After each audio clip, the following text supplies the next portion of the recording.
Good afternoon sa lahat. Magandang hapon sa Pilipinas. Sa New Zealand, sorry. So time now is 5:38. Today is Saturday, 14th of March, 2026.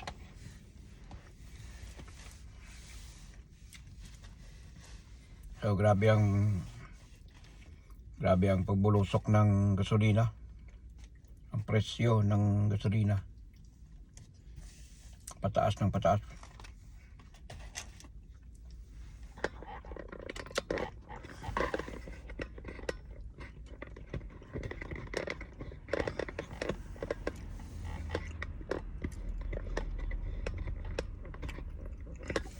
Wala tayong magagawa kasi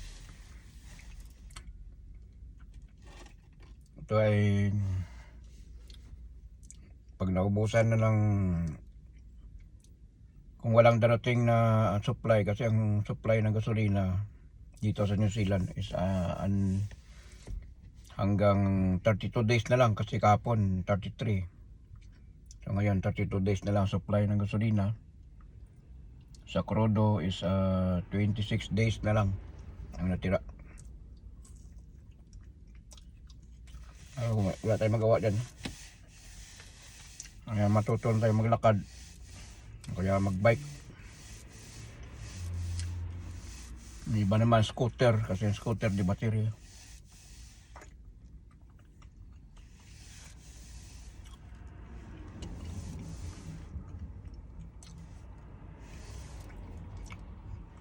So maraming maghihirap. This is the years of the tears.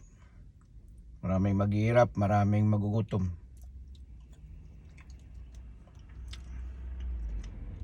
Magkaubusan ng pagkain sa palengke, sa mga market, sa mga department store. Magkaubusan ng pagkain.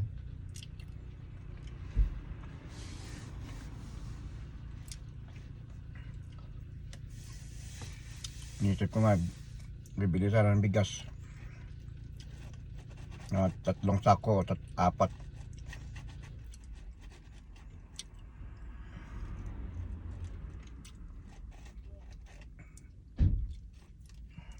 Okay lang sana kung may supply ng kuryente kapag luto ng pagkain.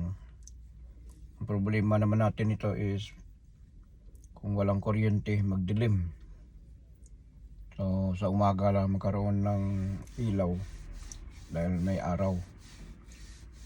Ang problema dito sa New Zealand kasi pag taglamig, kung tatagal kung walang supply, kasi halos lahat ng mga refinery, mga gasolinahan sa Middle East ay pinapasabog ng Iran. Pati yung Iran na mga langis nila ay pinapasabog ng Israel.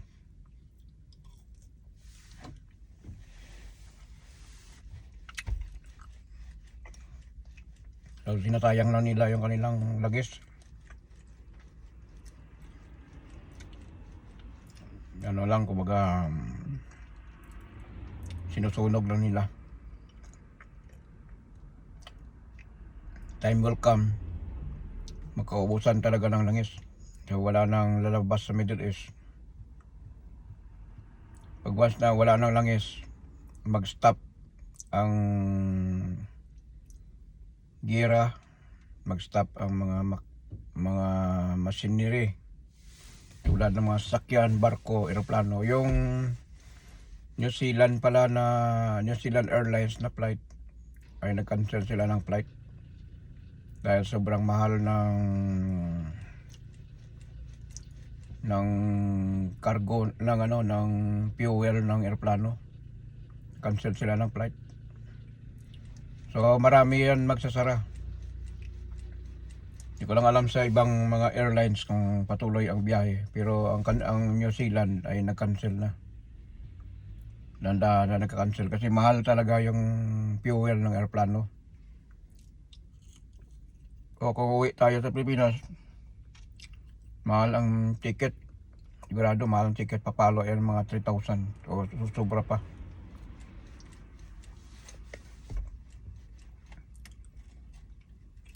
Hindi lamang New Zealand ang mga apektuhan, buong mundo apektado. Maliban labang sa mga bansa na may supply ng mga oil.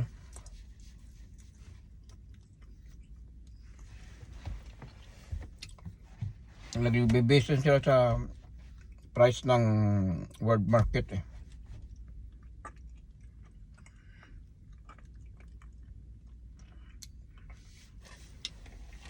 Yan tayo, nagbili lang pala ako ng price.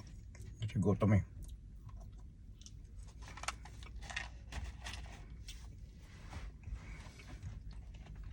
Lagi tayong mag-update sa mga news. Kasi para ma-monitor natin ang galaw ng presyo ng langis. At saka yung dapat nakamonitor din ang ating mga government sa galaw ng langis, kung may supply pa ba ang buong New Zealand, kung may supply pa ba ang may ibang bansa. Kasi araw-araw, everyday ginagamit yung mga sasakyan, mga trucking, barko, eroplano sa pag-travel. Ang problem, pataas ang presyo ng gasolina, oil and gas sa buong mundo.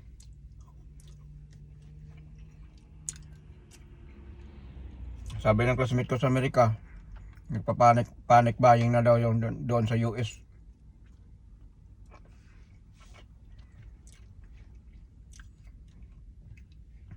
Yung iba kasi mga business sa oil, tinatago nila mga langis.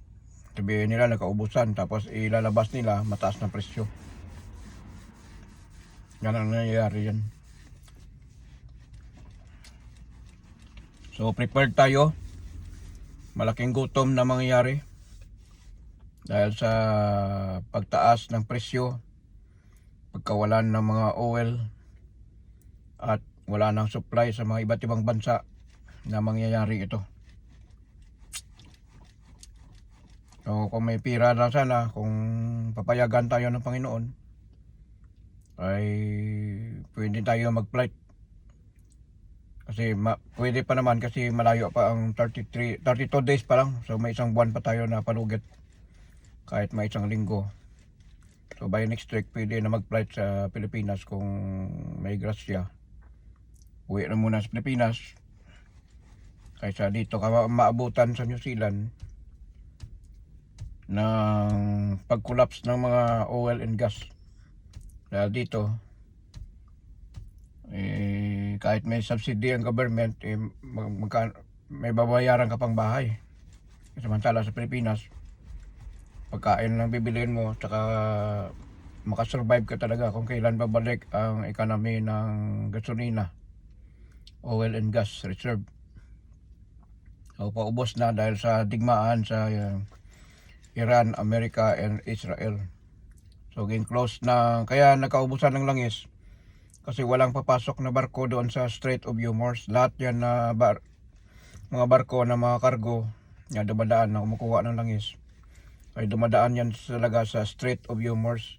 Papasok ng Bahrain, Qatar, Dubai, UAE, Saudi, at saka Iraq. Diyan lahat yan papasok lahat yan. Kaya walang ibang daanan na magkuha ng langis, dyan lang kasi talaga. So nag-emergency meeting ang mga Islamic Republic na pwede i-divert nila yung mga kumukuha ng langis dito sa Oman. Sa Oman banda, bali i-travel ng truck. Dadali ng barko, ng barko dito sa Saudi. Ita-transport ng truck. So tatagal ang biyahe.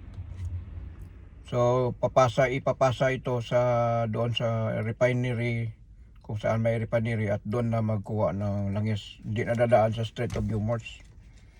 Ang problem naman dyan, sana may bantay yung mga dinadaanan ng langis kasi apektado buong mundo. Magmahal ang gasolina dahil sa Strait of Hormuz close at sarado. Dahil hinaharangan ng Iran, pinasabugan yung mga barko ng missiles at saka pinasabugan ng drone. Ngayon nagbanta ang Amerika na dapat hayaan yung Strait of Hormuz na labas-pasok ang mga barko para hindi maapektuhan kahit magkakagira daw sila ng ilang taon. Pwede naman, basta wag lang maapektuhan yung mga barko na madaan sa Strait of Hormuz. Nagpamatigas itong Iran dahil sa kanila daw yan ang way na yan. So ang pwede lang magdaan China, Bangladesh, wala, hindi inarang. China, Bangladesh, Pakistan, ano pa ibang, basta kalyado ng Israel. Pag hindi kalyado ng Israel, pinasabugan nila. So kahapon 2 barko ang pinasabog. So takot yung mga kumukuha ng langis papasok sa loob. So yan ang malaking problema ngayon. Kaya nagkaubusan ng langis sa buong mundo.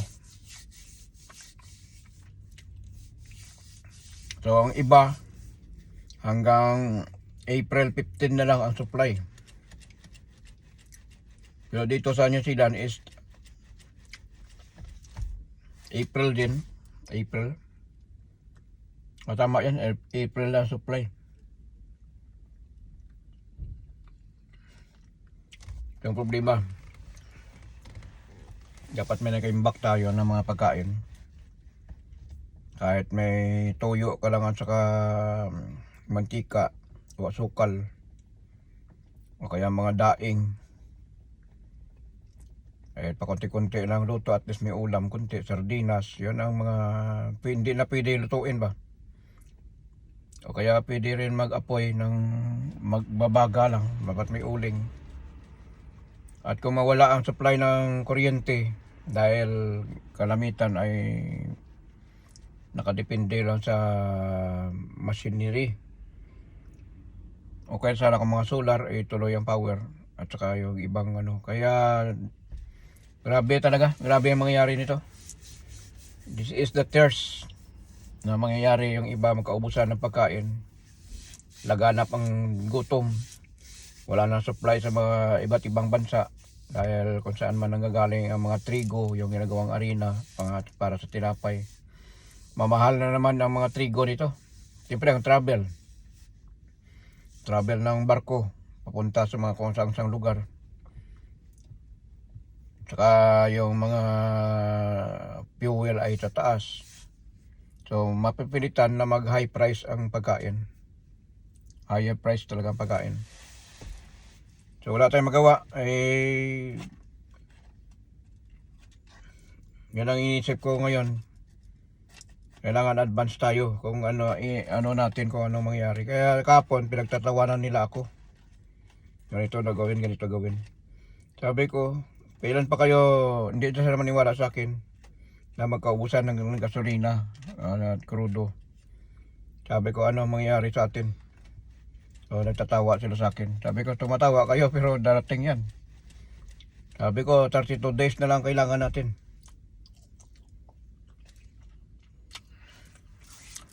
Problema naman, magpapasok sa trabaho, mamahalang gasolina, istambay ang kasasakyan. Sabi ko sa kanila, bibiro ko sila kakapon.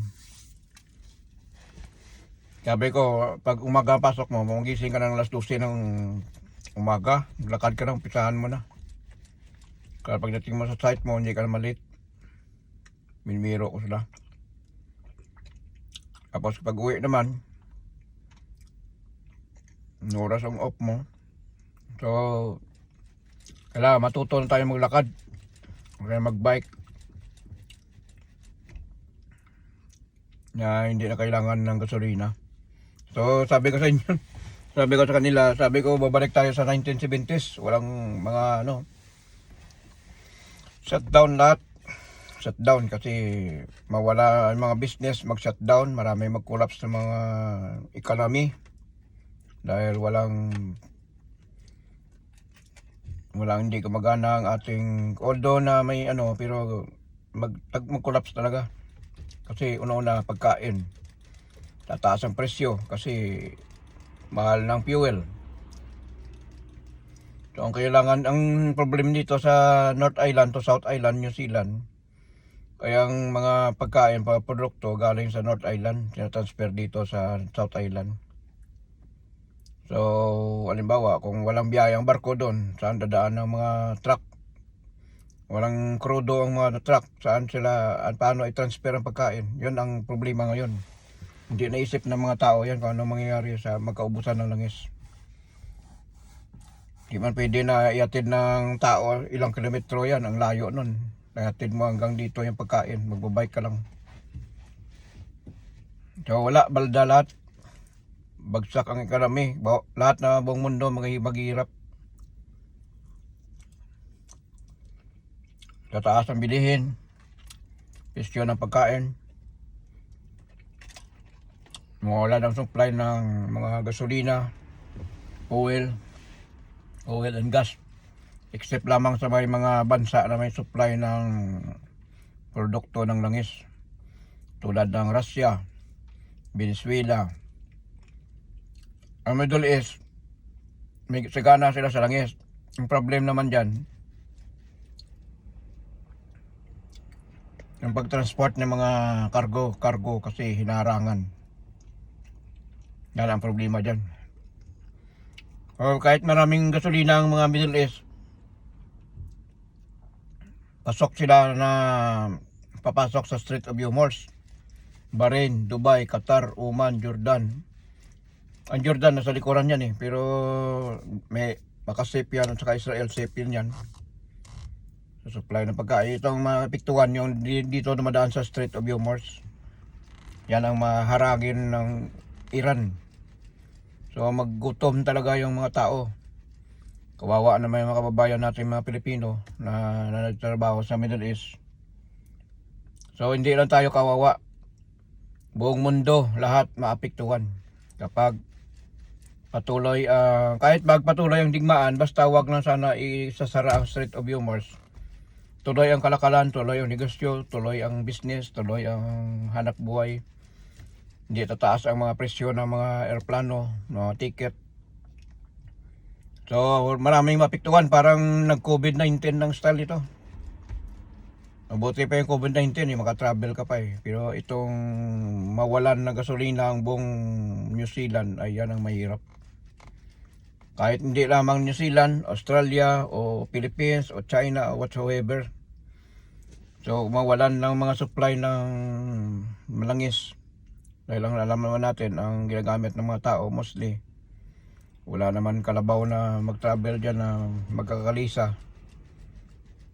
O tricycle, punuin mo ng pagkain, mag-supply sa mga tindahan, mga palengke, mga gulay, isda. Ang layo ng kinukunan ng mga pagkain, yan ang problema dyan. So maraming maghirap, marami magkaroon ng gutom, wala ng supply sa iba't ibang bansa. Dahil ang Pilipinas walang problema, maraming bigas, maraming isda, maraming gulay. Ang problem, galing Mindanao, dadalhin pa sa Luzon. Ang Luzon ang problema dyan, sa mga province. Walang problema sa province, ang problema sa city. Like Manila City, lahat ng mga produkto galing probinsya dinadala sa may Luzon. Kalon din ang Mindanao. So may tanim-tanim ka lang na gulay, mga palay, mga masave ka talaga. So ang problema dyan, kung may binabayaran kang bahay, nakipag-renta ka, yun ang problema. Wala kang trabaho dahil stop, hindi ka rin makasakay ng barko. Mga sasakyan. Katulad nito, sasakyan ko. Hindi ako makapag-drive kung punta ng trabaho. So problema talaga yan. So pinag-isipan ko kung anong option na pwedeng gawin na hindi tayo mapektuhan. Tuloy lang trabaho. Pero marami talaga maghirap. Marami mag-collapse. Wala lahat eh. Kaya ang problema dyan.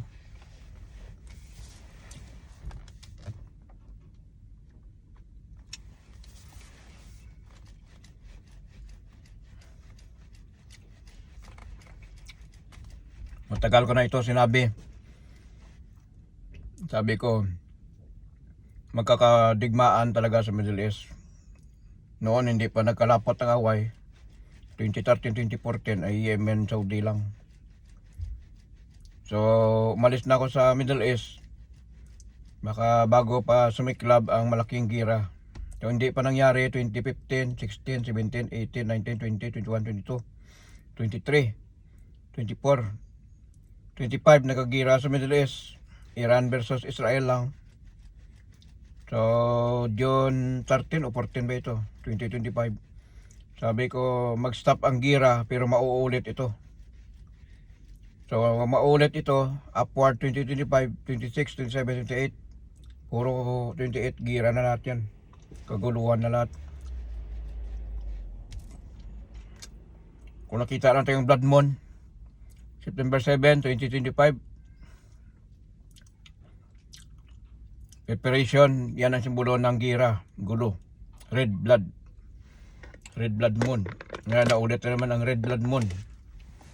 September, March 3, 2026.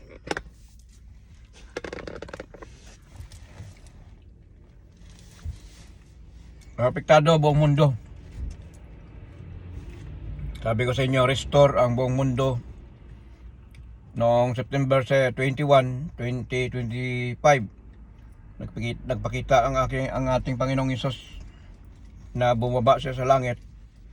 Natakpan niya ang Pilipinas, bansang Pilipinas. Nagkaroon na restore ang Pilipinas. Sunod na bagyo, baha, sunog din doon.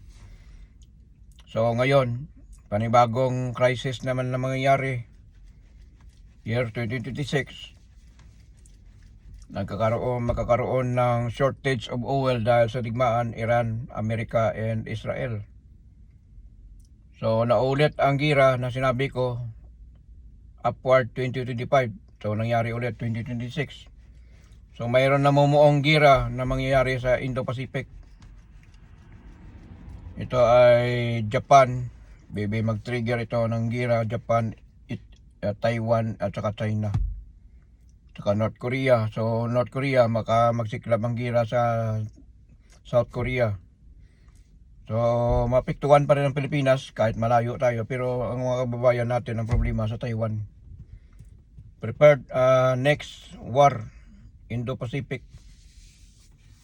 Upward 2026, 27, maybe 2027 na umpisa or either bago papasok ang 2027. So walang katapusan. So ngayon, ang mga mag-stop ang gira pag wala na mga hindi na gumagana lahat. Walang eroplano, walang barko, walang sasakyan, lahat mag-stop kasi walang gasolina. Walang crude oil, walang mag-supply. So ito ang problema.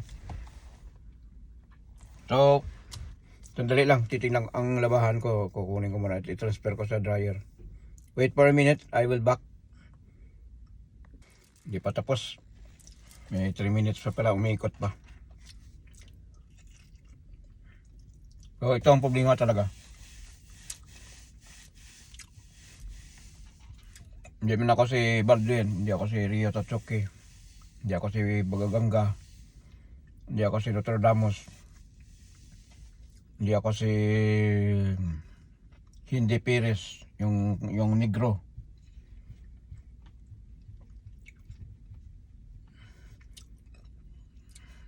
Lahat ito ay na-vibrate ko sa aking katawan, sa aking sarili. Meron naman na nakikita ko sa aking panaginip na mangyayari. Meron din mga nakikita ko actual. At nakikita natin sa buwan. Katulad ng red blood moon. Sa mga solar eclipse. Sorry. Sa aklat ng kalikasan, yan ang tinatawag. So marami talaga hindi naniniwala. Ang sabi na sa akin, bakit daw pinapangunahan ko ang Panginoon? Hindi ko pinapangunahan ng Panginoon. Ang sa akin nakikita ko lang na dumadaan sa akin tinatawag na mindset, sa aking sarili. Nakikita ko kasi ang lahat niyan, hindi ko naman yan kagustuhanan. Daan lang nila sa akin. Parang kumbaga messenger ako. Sabi nila ako may masamang panaginip, ikakagat mo daw sa patpat, o kaya ikagat mo daw sa puno ng kahoy. Kahit kinakagat ko, mangyayari pa rin. Kasi totoo ang aking nakikita eh. Diba sabi ko, nag-post din ako, may review mga video ko kung maniwala kayo o hindi. Hindi, ayoko naman na maging, may na-comment nga sa video ko, sabi niya, you are the Notre Dame of the Philippines, sabi sa akin. Sabi ko, hindi naman kasi yun lang kasi nakikita ko. So, natapos ng restore sa buong bansang Pilipinas. Nagsimula ito nung bago mag-solar eclipse. Sunod-sunod na nagmamarcha na bagyo. Sunod-sunod na mga baha. Sunod-sunod na lindol. Sunod-sunod na bagyo, na sunog. So sabi ko mag-ingat ang letter C, letter M, letter B. Yan ang mga lugar na tatamaan ng mga kalamidad. At ngayon,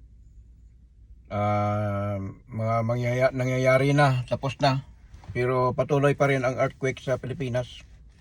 Kasi konektado yan sa langis sa Middle East. So hindi pa nagkaroon ng malakas na lindol sa Middle East. Baka magkakaroon pa yan. So once na magkakalindol na sa Middle East, mag-close ang lahat ng mga ugat ng mga langis. Magsasara dahil sa... Pero ang sabi talaga is mauuna ang gira. Maglalapot ang away, bansa sa bansa maglalaban, mag-away-away. So nangyari na ngayon. So hindi natuloy noong June 2025, hindi natuloy. Ngayon ito natuloy sa February 28, nag-umpisa ang gira. Pag-align ng mga planet na nag-straight line sila isa-isa bago na gumanap ang March 3 nagkaroon ng blood moon. Lahat yan ay konektado. Magkukulas ang oil, magsasara ang oil. Lahat oil and gas reserve ng buong Middle East magsasara. Kukulap. Ito na lang umpisa na dahil sa gira. So ilalantad na ito sa bansang Pilipinas. Ilalabas sa bansang Pilipinas dahil alam nyo, ang bansang Pilipinas ang pinaka-ugat, main source ng langis sa buong mundo.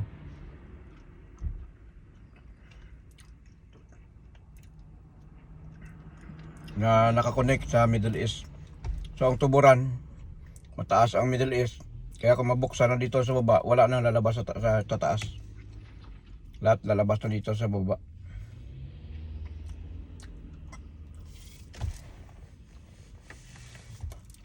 Hindi, i-dryer ko muna yung labahan ko. Wait for a minute, I will be back. So, nilagay ko lang sa dryer ang aking damit. So, ito ang problema talaga. Malaking problema to.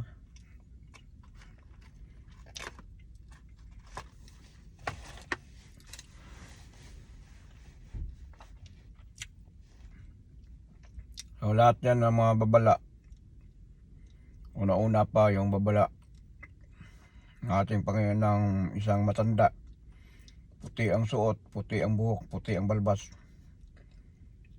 Nagkaroon ng kalong kidlat na pakita sa akin. Doon ako sa gilid ng dagat sa Saudi pa ako. Sabi sa akin, lahat ng mga mga matataas na building, lahat yan ay iguguho. Yun ang warning noon. So hindi niya naman sinabi kung anong dahilan, o ito ay lindol o ito ay gira. Basta lahat ay guguho. So naulit ang aking panaginip. Nagpakita, una-una nagpakita ang ating Panginoong Hesus sa akin, April 14, 2024. Pumasok siya sa, nagkaroon ng kidlat habang ako'y natutulog. Pumasok ang usok. After ng kulog kidlat, pumasok ang usok sa bintana. Pumasok ang isang usok. Na nagkaroon ng usok, nagpakita ang ating Panginoong Hesus. Yun ang first na nagpakita ang ating Panginoong Hesus sa akin. It's real sa aking panaginip. So sabi niya, umalis na kayo dito, mayroon magaganap na matinding lindol. So may nangyayaring mga lindol, pero umpisa pa lang daw yun. Hindi pa yan totally na talaga makita mo tulad mga magnitude intensity 10, mga 9, mga ganun kalakas ay talagang guguho ang mga building kahit gaano katibay yan. So next, nagpakita ang ating Panginoong Hesus sa akin bago magira ang Iran at saka Israel. Ito ay June 2014 at June 2025. Nakagira ang tatawag na yung Israel at saka Iran. Iba naman yun. Tapos next is September 21,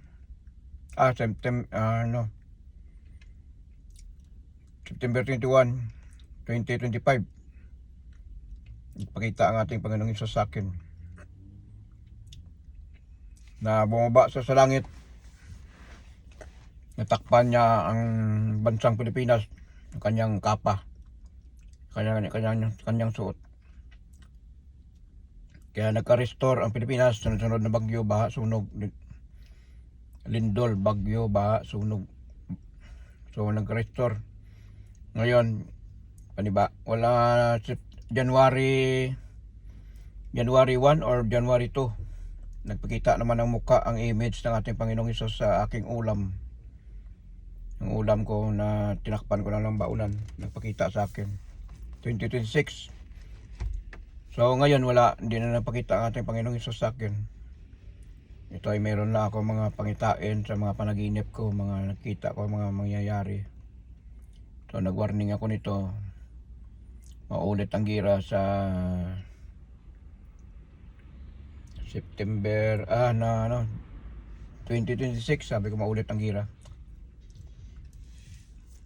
Naulit nga.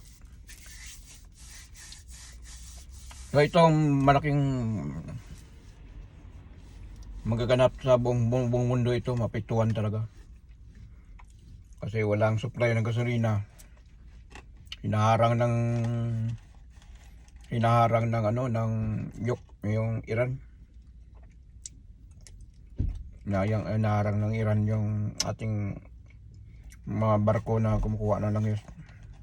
Kaya apektado buong mundo talaga.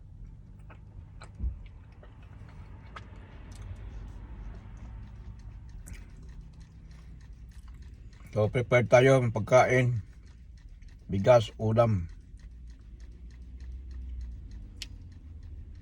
Dahil makaubusan ng langis, 32 days lang supply ng gasolina at saka crudo, 26 days na lang.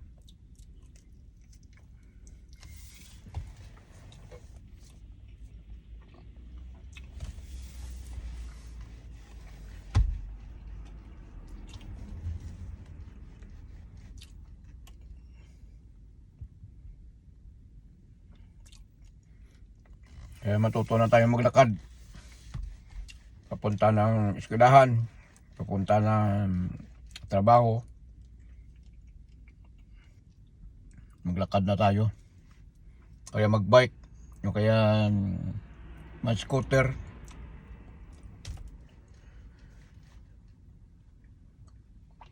Ang isang malaking problema talaga ang supply ng pagkain. Yan ang problema. Dapat marami kang nakaimbak na bigas. Bigas, ulam, itlog. Itlog pwede. Kung may mga manok ka na ng itlog, okay din.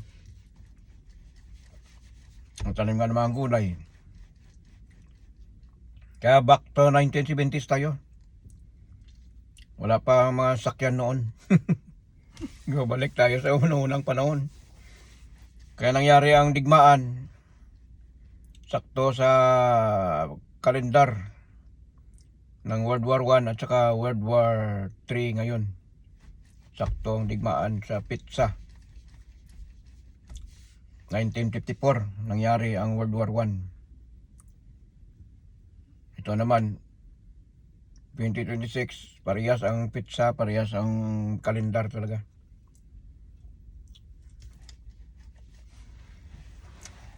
Babalik tayo sa dati. Wala ang problema nito, walang koneksyon, walang cellphone.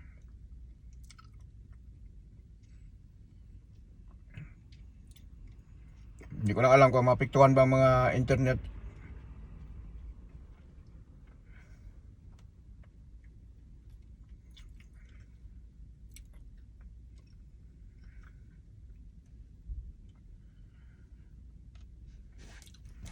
Abang-abang na lang tayo kung anong mangyayari.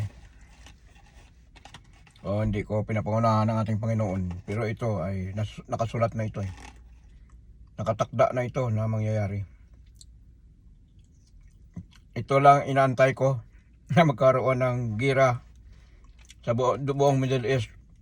Sinabi ko na yan noon. Noon pa sinabi ko na. Kaya mag-ingat mga kababayan natin OFW sa Middle East. May malaking digmaan na mangyayari.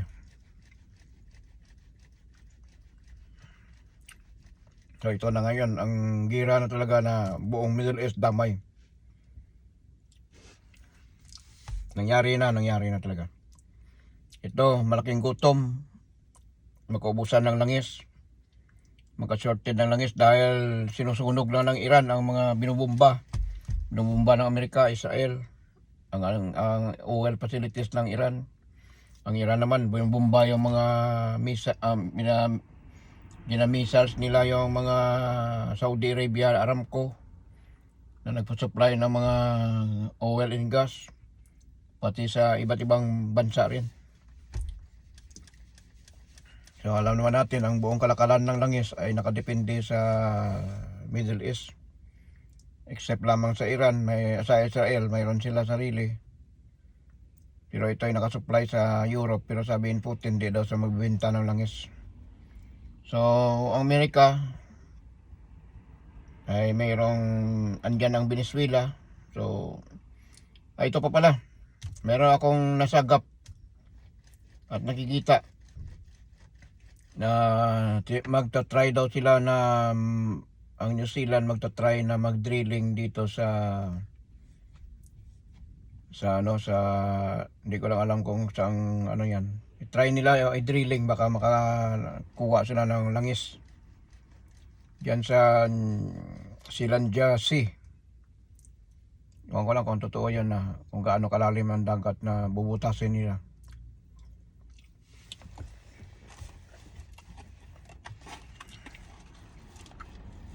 Baka mayroon supply sa ilalim ng dagat. So, hindi ko na patatagalin kasi mahirap mag-upload ng video. Pero pwede naman, nalagay natin mga 45 minutes. Matagal kasi upload. So, yun lang naman masabi ko sa inyo. Be prepared, repent in God, believe in God. Dahil mayroong magaganap na malaking gutom. Makaubusan ng langis, makaubusan ng supply ng langis sa iba't ibang bansa. Kasama ng New Zealand.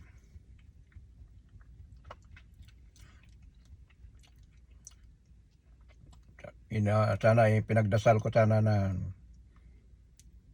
meron tayo magrasyahan ako ngayong gabi. Kung merong grasya na darating, uwi talaga kami ng anak ko. Hindi pwede iwan ko sila dito. Babalik na lang kami kung magnormal na.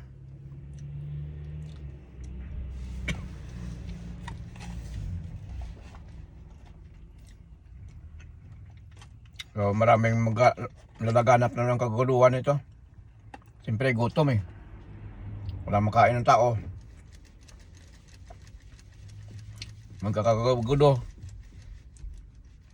Race by race magpapatayan. Magnanakawan, mag-agawan ng mga pagkain. So hindi natin mapigil ang tao kung mangyari man ito. At Indo-Pacific na lalapit na ang gira na mangyari. Nakita ko na ito noong May ata ito or April ko na panaginip. Napunta ako sa Taiwan, nandito ang aking katawan sa New Zealand, dito ako natutulog. Napunta ako ng Taiwan, hindi ko alam bakit ako nakarating sa Taiwan. Nakita ko mga 100 missiles na liliparan sa Taiwan. Umabot sa Japan, umabot sa Pilipinas ang layo ng missiles. So ito ay mapipintong gira na mangyari sa Middle East, sa Indo-Pacific. Mangyari talaga yan. Although hindi naman mapiktuhan ang Pilipinas, pero ganun pa man. Siyempre kaalyado ng Amerika. So ang iba natatakot dahil sa missiles. Kahit may missiles ka o sa wala, once niya ang China gusto ang titirahin talaga nilang Pilipinas kasi gusto ay nang inahabol nila dyan ang langis natin. Madadamay talaga tayo sa gira kahit sa ayaw at hindi natin gusto. Mangyayari talaga. Kahit na ayaw natin, sabihin natin na takot tayo dahil may missiles daw. Lahat na airbase ng Amerika titirahin ng kalaban.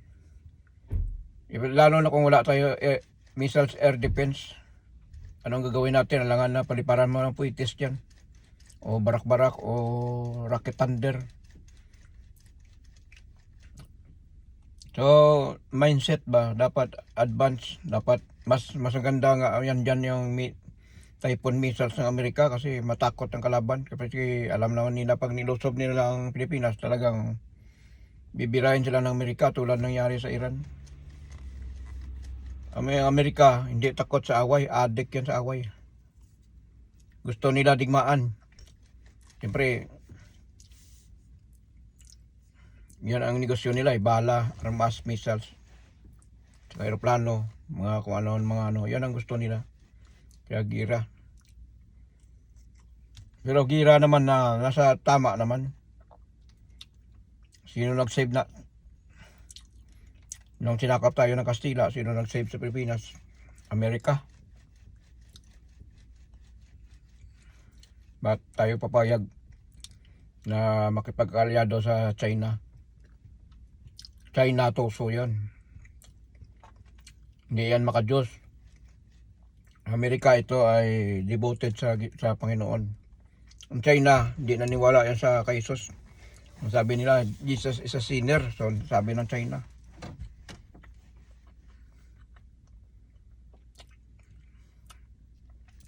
Pero marami naman mga Chinese na nagbalik loob na sa Diyos.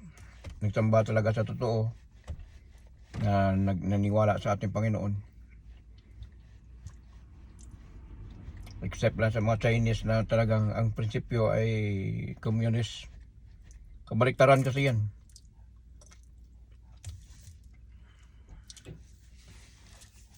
Kahit Iran, ganon din. Yung North Korea. Gusto nila sila ang Diyos. Lahat ng mga kumakalaban sa ating Panginoon, bagsak yan. Babalik yan sa dati. Maghihirap. Ang nangyayari sa Middle East ngayon, ano yan? Yan na talaga yung tapos na, kumbaga pinahiram lang sa kanila ang mga langis. Ngayon babawiin na ng Panginoon.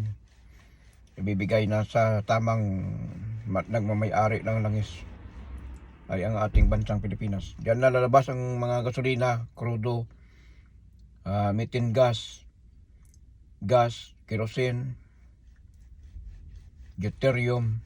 Yan na lalabas sa Pilipinas. Dandahan na yan, bubuksan na yan kasi nakagira na sa Middle East. Yan lang inantay para lumabas ang mga langis sa bansang Pilipinas. Lalaganap ang digmaan. Pero may ang problema naman natin ay ang Indo-Pacific ay magkakagulo. Kaya malamang sa malamang baka hindi pa matuloy ang eleksyon sa year 2028. Walang eleksyon na mangyari, babaguhin ang konstitusyon. Kung once na magkaroon ng digmaan, ay talagang ano yan, martial law yan. Tulad nangyari sa Ukraine at saka Russia. Until now, walang stop ang gira, patuloy pa rin. So, ano lang tayo? Kailangan lagi magdasal. Kailangan ilapit natin ang ating loob sa ating Panginoon. Kahit gaano pa mga problema na darating, mga pagsubok sa mga sangkatauhan. Hanggat ang tao ay hindi matuto, hindi magsisisi, ay patuloy ang mga tinatawag na mga kalamidad, lindol, bagyo, baha, sunog, sakit, at saka mga iba pa, marami pa. So prepared, Indo-Pacific, next war. At saka itong Middle East, magkaubusan ng langis. Mas stop ang war nito kung wala ng langis. Hindi na gagana ang mga aeroplano, mga missiles, lahat yan, stop lahat yan. Magkakaroon ng pagdilim. Dahil walang kuryente, yung ibang bansa, walang pagkain, laganap ang tagutom. Simula na ito. Kaubusan ng langis. Kaya prepared tayo, buong mundo. Saan man tayo na nabilong na bansa, prepared. So ang aking talagang pinagdasal talaga, gusto ko umuwi ng Pilipinas. Kasi sa Pilipinas, safe kay.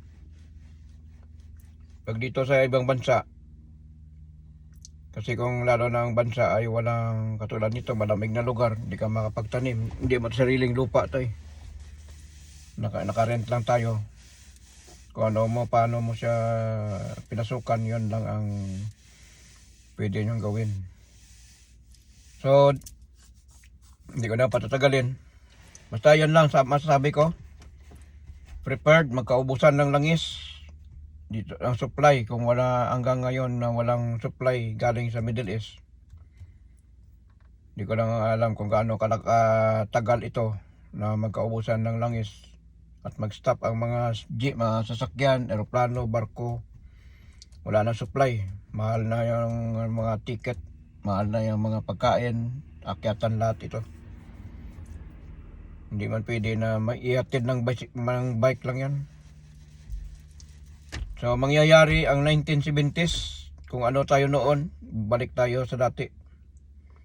Kung magkaubusan ng langis. Kasi kahit gaano pa tayo ka-modern, once na ang langis ang nagpapatakbo sa lahat ng masiniri sa buong mundo, mag-stop ito ang gira, babalik ulit, gigira naman ulit pag nakaroon na ng mga langis. So magkaubusan ng langis, Middle East, nakaharap ngayon sa tension sa mga collapse ng oil. Kahit saan mang dako ng Middle East. Kaya maraming mga bayan na matrap. Maraming kababayan natin na hindi na makauwi. Walang masakyan, walang aeroplano, walang barko. Mag-stop lahat. Maulit ang gira. 2027 o kung kailan babalik ang normal na situation about sa langis na supply. Kasi mangyari talaga kasi nakasulat niyan. So dito na lang at maraming salamat sa panonood at pakikinig. If you like my video, if you like my video, please share, like and share. Ito lang masabi ko sa inyo, hindi ako nagpapasikat para sumikat. Ang sa akin lang, gusto lang ako malaman nyo ang mga pangyayari na hindi pa ninyo na nalalaman, ay malalaman nyo dito sa aking mga video, mga post ko. Ito ay mga nangyari sa panaginip ko, ito ay nangyayari sa real, ito ay nangyayari sa aking mga vibration. Marami na akong mga sinasabi, lahat ay nagkakatotoo na. Ang sabi ko lang, hindi ako si Baldwin, hindi ako si Rio Tatsuki, hindi ako si D. Perez, hindi ako si Bagaganga, hindi ako si Nostradamus na astrology na nanguhula. Ako ay isang tao katulad nyo, na normal na tao lang. Pero lahat yan ay kagustuhan, hindi ko yan kagustuhanan yan ng Panginoon. Dinadaan lang sa akin kasi nasa depende yan eh. Kung may guhit ka sa palad mo na may linya ka, makikita mo at maramdaman mo. So kung wala ka linya, kahit ano mo yan, wala ka maramdaman. So dito na at maraming salamat. Ay ako ay napapaalam na at ako ay uwi na maya konti. Nilantay ko lang yung dryer ng damit ko. Uwi na ako sa bahay. So maraming salamat. Please support. If you like my video, like and share or listen din sa inyo. Andyan sa aking Facebook, kabaliktaran na aking pangalan, Nilior RPO. Yung isa pa, Rolen Gargancel Yopre. At saka yung sa TikTok ko, mayroon din, Rolen. Hanapin nyo lang. Saka mayroon din ako sa YouTube channel ko, Batang 76 New Zealand. Mayroon din dyan na post ko sa mga video ko. So maraming salamat at magandang gabi sa lahat o magandang araw. At lagi magdasal. Please repent in God and believe in God. Marami pa mangyayari. Nasa March pa lang tayo. Hindi pa bumasok ang Hindi pa tayo ng kalagitnaan ng taon. Marami pa magaganap. So, malaking gutom na mangyayari. Walang masiniri na magana kung walang mga oil and gas. Bagsak lahat. Hindi labang New Zealand. Buong mundo mapektuhan ng pag-oil crisis. Magkaubusan ng langis, magkulaps ng langis. At ilalantad sa bansang Pilipinas. Simula na yan.